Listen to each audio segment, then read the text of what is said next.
as I was saying, we have a true monster that we're going to be talking about today, somebody who has been prowling in Florida in the area of not just Hernando County, but in Pasco County, Pinellas County, and up around the Flagler, St. Augustine, Jacksonville area. I'm going to be walking a very fine line today because we have some very, very young victims. So I am not going to obviously talk about specifics when it comes to the victims. I'm not going to talk about specifics when it comes to the relationship of those victims with our suspect. And so I apologize in advance that I'm not going to be able to give a lot of information, particularly about our victims. But another thing I'd like to request from the public, particularly when it comes to showing this particular individual's mugshot and talking about his name, I know that people have a strong desire to try to put information out there publicly, and they may have a tendency to want to say things like, hey, so-and-so, do you think your child or your nephew or your niece could have been a victim of this monster? And we want to warn people, please don't put anything out publicly that might identify a victim or a potential victim, because we certainly don't want to further traumatize these individuals. If somebody knows this individual and may know a child that had some sort of contact with this individual, contact the parents or contact law enforcement. Please don't put it out there publicly. And all we can do on that is ask, and hopefully people will understand the gravity of the situation. So our goal today is twofold. We want to look for additional victims, obviously get the information out there, and we want to find those additional victims for two reasons. To help the prosecutors get a handle on what's going on before they move forward with final decision on charging. And last and certainly not least, for these victims that may be out there that are unidentified, we certainly want to get them the services that they are going to desperately need when you hear a little bit about what this monster did. To start off, this all started, we knew nothing about it prior to last Monday, so we've only been involved in this about a week and a half. And how it all started was a Good Samaritan, again, I don't want to talk about specifics on this particular witness, but came into contact with the suspect's phone and was able to figure out that there were some sex acts that occurred on this phone with a very young child. And that Good Samaritan brought that information into us, and we did, of course, a preliminary interview with this Good Samaritan and quickly identified a suspect. And that suspect is Nathan Holmberg. He's a white male. He was born in June, on the 22nd of June in 1989. And he was depicted in this particular, I'll put his picture up here as well. He was depicted in this particular video, engaged in a sex act with a very young child. And we knew that he had a suspended driver's license. So we were able to track him down and catch him driving and actually arrest him for driving with a suspended driver's license. He initially was very uncooperative and kind of angry with us because he thought he was being arrested for driving with a suspended driver's license. But of course, when we got him here at the office and started interviewing him and letting him know some of the information that we already had, his mood changed drastically, realizing the severity of what he's been accused of. During the initial interview, he did make some admissions, including additional victims. He would not give us how many victims, and he wouldn't give us any information on the identity of these victims. But one thing he did say, which was kind of disgusting, when we asked him if he had any child pornography downloaded on his phone, he said, "No, I make my own." Now, going back, we did a quick criminal history search and found out that this particular individual was arrested back in 2012 in the Jacksonville area, and my detective said that the arrest affidavit read almost verbatim to what they saw on the video that was brought in by the Good Samaritan. Unfortunately, there could be a lot of reasons for this. Maybe there wasn't much evidence in the case. He was arrested for capital sexual battery at the time, but there may not have been a lot of evidence. Maybe the victim and the victim's family were uncooperative, or maybe somebody dropped the ball. We really don't know, and I'm certainly not going to criticize. But unfortunately, what he ultimately ended up pleading guilty to was child abuse. He was sentenced to 5 years probation back in 2012, and he was not designated as a sexual offender, and of course not as a sexual predator. So he was not on anybody's radar as far as being this monster that we've come to know. To give a little bit of perspective, the men standing behind me have been working this for a week and a half. In addition to a couple other cases, they've been working, but we have an individual detective. I think it's important for the public to understand, because when you hear some of the details, it makes you sick to your stomach. It makes you want to cry for these victims, and it certainly enrages you, and enrage is an understatement. But my detectives who are interviewing this person have to sit knee to knee with this person and talk to them just like you'd talk to somebody about the weather. And then the individuals over here, Detective Basilero and Detective Weston, are part of the digital forensics team. We've had digital forensics officially for probably about 8 years. They actually dabbled in it for several years prior to that, but they've been trained by the Secret Service extensively to be able to extract these digital forensics, and you'll see how much work they've done in the last week and a half. I think you'll be amazed. And so far, over the last 8 years or so, we have probably gotten, between equipment, training, overtime, and the expenses associated with the training, close to $500,000 from the Secret Service to get the training they have. And the Secret Service tells us on a very regular basis that they are some of the best in Florida, and that's why they're so quick to work with us. We also have had an Internet Crimes Against Children task force over the last couple years, and normally what they do is either find somebody who's been downloading child pornography, or occasionally do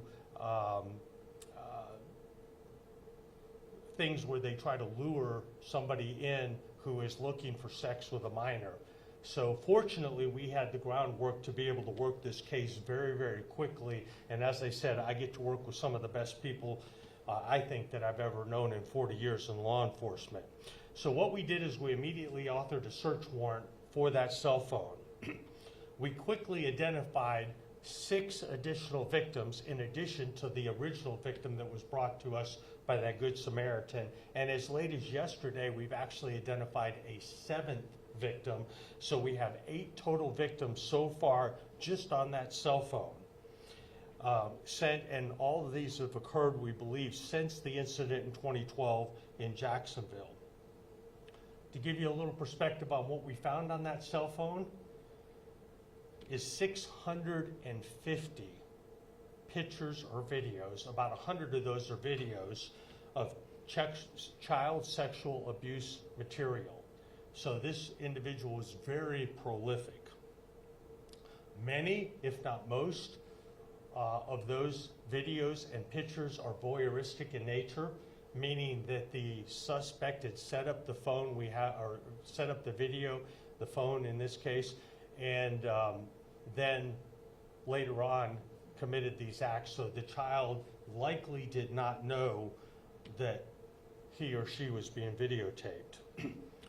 Over 50 different videos and pictures, we believe, depicted capital sexual battery acts on 3 separate victims of those 8.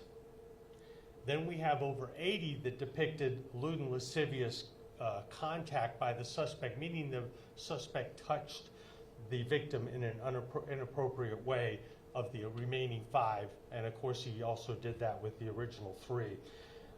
And the rest of those, over and above those 50 and 80 images, are obviously child sexual abuse material. So, again, this person was prolific. Now, what I will tell you also is that this particular suspect obviously groomed these victims. These are very young victims. Most of his victims were between, so far what we found, between the age of 3 years old and the oldest is 10, with the majority of them being about in the middle of that, probably 4 to 8 years old. We have evidence where the victim was doing things, or the victim was doing things to the suspect. We have documentation of the suspect doing things to these victims. We have actually evidence where the suspect encouraged 2 victims to offend on each other. And actually we found instances where sometimes he had 2 or more victims that he was victimizing around the same time in different parts of a building or a house that he was actually in. Now the scary part is we're only at the tip of the iceberg. All this we found in the last week and a half. And in that search warrant we did, we also did a search warrant of his house, and we found 30 additional devices which may or may not contain additional information. I'm told literally as we're walking in, we found some additional pictures that are not illegal but are concerning. There are young people that we have not yet identified, so he may or may not have offended on those particular individuals.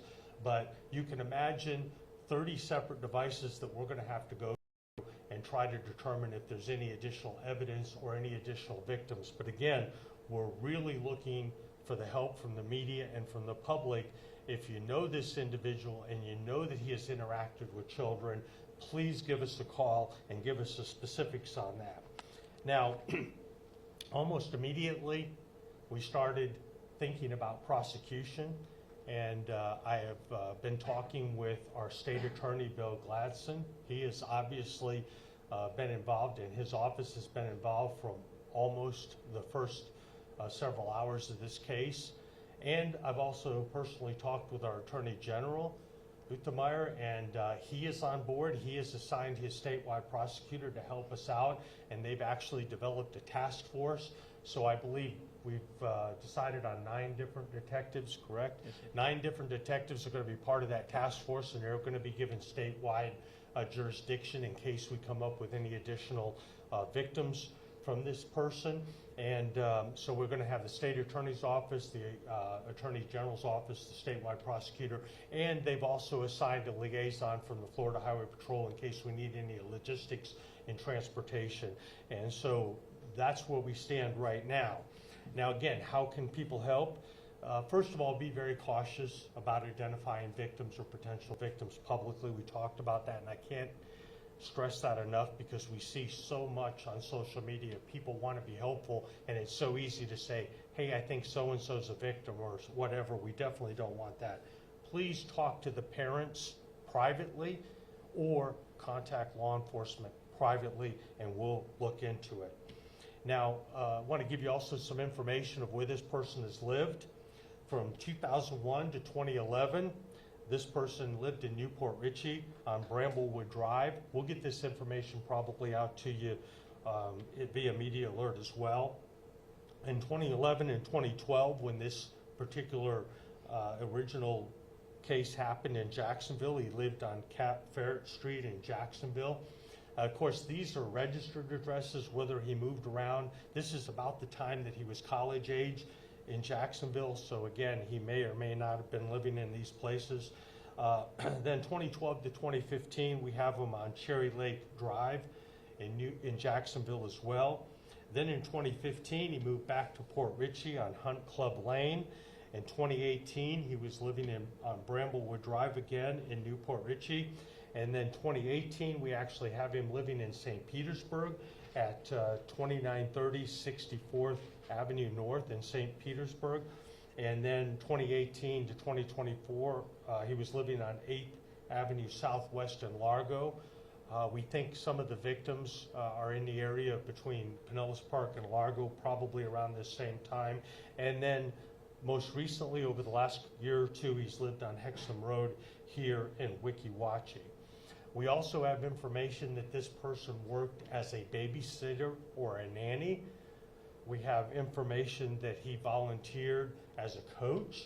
Actually, his email address has the word coach in it. We also believe he worked volunteering at churches, or volunteered rather at churches as church counselors. So we don't have information on which churches. And then we also know that around 2006, when he was fairly young, he did work at the YMCA, and there's some rumors that maybe he was doing some inappropriate but maybe not illegal things at the YMCA. So this may go back all the way to 2006. So again, I can't stress enough how proud I am of the individuals behind me. They might be able to answer a couple questions for you. I'll be happy to answer a couple questions, but we certainly appreciate the media's helping us. As we said, we've identified at least 8 victims so far, and 3 of those we believe have been victims of capital sexual battery, and we still have 29 devices, or 30 devices out of 31 devices that we still have to go through, and Detective Vassalero and Detective Weston are the 2 that are working feverishly to get to the bottom of what we actually have. So does anybody have any questions of me or any of our detectives? What were most of the kids, most of the victims, most of the kids that were under his care? Well, he obviously had access to them to the point where he could get them alone and do inappropriate things with them. So, I guess care is a kind of a difficult term, and I don't want to talk a whole lot about it, but he was obviously able to get them alone. In most cases, what we know of, videotape or take pictures of them in very compromising positions, some of which included sexual acts with him. Sheriff, little boys and little girls? I'm sorry? Little boys and little girls could be potentially? We have both genders. It seems, and I don't want to be too specific, but it does seem that there's more male victims than female victims. Sheriff, I was going to kind of elaborate. So you believe his access to these kids was through either his volunteering as a coach or being a nanny or neighborhood kids where he lived. Is that why is that who you're reaching out to say if you have more victims, if you live near him, if you...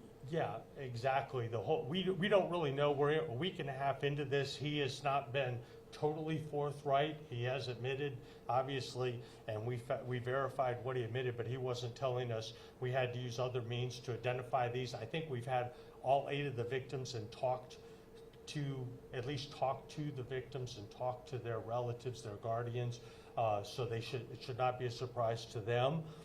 We obviously still have a whole lot more work to do. The child protection teams are going to have to interview these young children and get additional information out of them. But again, we have no clue if, we found 8 victims in a week and a half on one device, how, and we do have some unconfirmed reports that he acted as a babysitter. We don't know how many different people he babysat for. We have information he acted as a coach. We don't exactly know where or how because we're only a week and a half into this. And we also have information that he may have been a counselor at church, youth group, or something like that, but we don't even know what church yet. So those are all things we're trying to get through. But obviously the first thing was getting the people that we knew, the children that we knew, get them identified and get with those individuals to, again, try to get them interviewed, but more importantly, make sure we get them some help before they see this person's picture, because that's where we have, it's a fine line to walk. So. Is he married and does he have any kids? I don't think we want to release any of that right now. Is he currently in jail on bond? I don't think he has a bond. I think he's been held without bond, yes. But he is definitely incarcerated, yes, sir. Yes. What was the relationship with the person that turned him? Again, the only thing I'm going to say is it was a good Samaritan, because I don't want to give any information out. Because I don't want to lead to people being able to make conjecture on me who may or may not. And they could be wrong too, which is just as bad if they make misinformation. Yes, ma'am. And Sheriff, thanks again for having us here.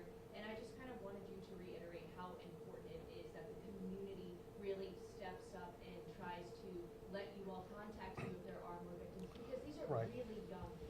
Yeah. Thank you for reminding me. We'd like to get the media out there. We have a special tip line set up and email. It's going to be nice and easy to remember. It's tips@hernandosheriff.org. Again, tips, T-I-P-S, @hernandosheriff, one word, .org.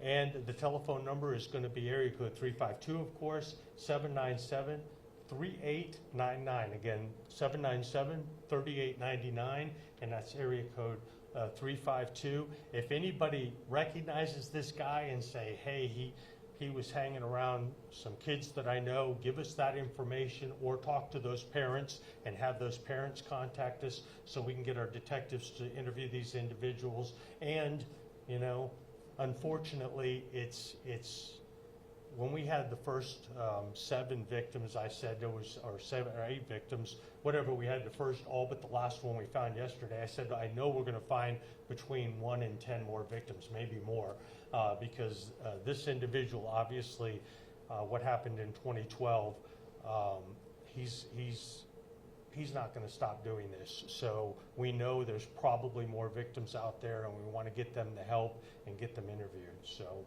again, please share this with your friends and family who may have interaction with this individual. Yes, sir. Anything specific regarding Hernando County, like victims or?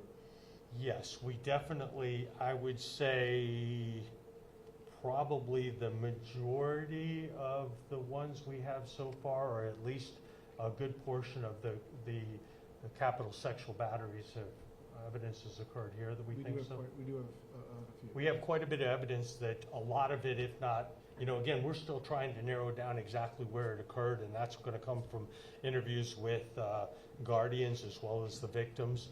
But we know a good portion, if not a majority, of the more recent ones happened here in Hernando County. But we also have evidence that they've happened in Pasco and Pinellas and possibly Jacksonville after, or no, I guess we do have some evidence that we have had one since 2012 that happened in Jacksonville. How did he find his employment? How we found a lot of them, and I had them listed, but I decided not to talk about them. We went through Wage and Hour. We also got information through some interviews, the stuff that's not reported to Wage and Hour, like being a babysitter or a nanny. Obviously, he has coach in the name of his email address, so we assume he was acting as a coach someplace. And we've also got through interviews from witnesses who may be associated with him, who said, you know, he did act as a babysitter, and some of the victims, obviously, and their relatives said that he was acting as a babysitter, either paid or unpaid.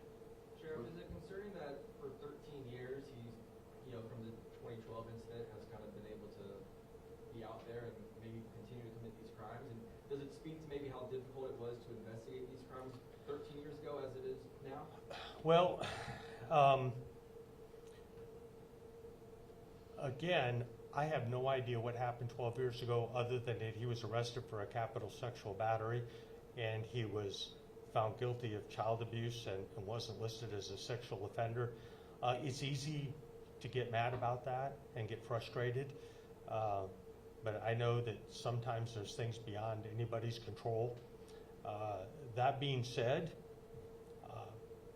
it is disappointing that for whatever reason this person wasn't held accountable, because we'd probably have at least 7 or 8 fewer victims had they been able to hold him accountable back in 2012. At least get him registered as a sexual offender, preferably a sexual predator. But and I think that goes to the pressure that these individuals feel to make a really good case. And again, talking about having to sit knee to knee with this person, somebody who's doing something that makes you want to throw up or be physically violent against that person. And when you're extracting and watching, having to watch these videos, and not just watch them, but listen to them. And we're talking hundreds of those, but knowing that if you don't do your job well, there's going to be victims in the future. So you know, absolutely, very frustrating, but again, I don't have enough information to point the finger at anybody, and it could just be the prosecutors and law enforcement were a victim of circumstance beyond their control, so. Is Yes. Jacksonville cooperating with your? I'm sorry? Is Jacksonville cooperating with your? Oh, absolutely, absolutely. Fortunately, with this type of crime, there's not too many people that are not going to cooperate. They want to make sure that this guy gets all the justice he deserves, and then some. Did he work for the school district at any time? Not that I know of. We don't have any information that he worked for the. Coach, what kind of coach? We don't, again, all we know is that it's coach in his email, and I think maybe in a couple interviews, we heard that he had done some coaching, but I don't think, again, we've been a week and a half into this, and our biggest thing was trying to identify those victims and get that kind of locked down. And then obviously there's gonna be hundreds, if not probably thousands of hours of work that's gonna go into this, even if we had a couple victims, but the fact we have 8 already is gonna make this a mountain for my detectives to climb, so. How proud are you? Let me, I think we have one back here. Yeah, is it safe to say that there's no timetable regarding, as far as, you know, coming to the conclusion on things because of all the evidence that still needs to be sifted through? Yeah, I don't know if I heard all that, but a timetable, we're obviously working, you mean, a timetable for what again? As far as just to, I suppose, complete the investigation? Oh, yeah. You know, depending on how it goes, it may go for literally years. The trial could be, you know, because this is going to be a very serious charge, and it may be 2 or 3 or more years before it even goes to trial, you know, and that's assuming we get enough, you know, for them to, you know, come to the part where they officially charge this individual, the state attorney, and so it's going to take us probably months, depending on how many more victims we find, to get to the bottom of it. I mean, just do the 30 devices that we have to go through, and you can imagine how much information is in there, useful and information that's not useful to us, but we got to go through it all. So, okay. Any other questions? You have any questions for the How detective? proud are you that all these detectives for a week and a half found all this evidence against him? I'm sorry. What now? How proud are you that? Oh, how proud! all the detectives found in a week and a half? I tell people, you know, words can't put in. I can't put into words how proud I am of them. I get to work with some of the most dedicated and professional, and Secret Services has verified that. They are so impressed with the work of these individuals over here, and of course the detectives who, my major case detective is not here, but he has been doing it, the person who's assigned this has been doing a tremendous amount of work as well, talking to people, but in a week and a half, you know, to put it in perspective, if I did not have these 2 individuals right here and we had to send that cell phone out, it would probably be, even if we pounded on the table and yelled that we needed it done, you know, immediately, it would probably take weeks for some outside organization to get me the information that they've gotten already in this. So, say I'm proud, huge understatement. So, do y'all have any questions of any of the detectives or anything before we wrap up? Okay. Thank you all for coming. Please make sure you get the tip line information out there as well as the tip telephone number. And I'd appreciate it if you'd share it with your affiliates, particularly in Jacksonville and Duval area, and make sure his picture's shown there in case there are any parents or guardians that would like to talk to us. Again, thank you all for coming. Have a good day now.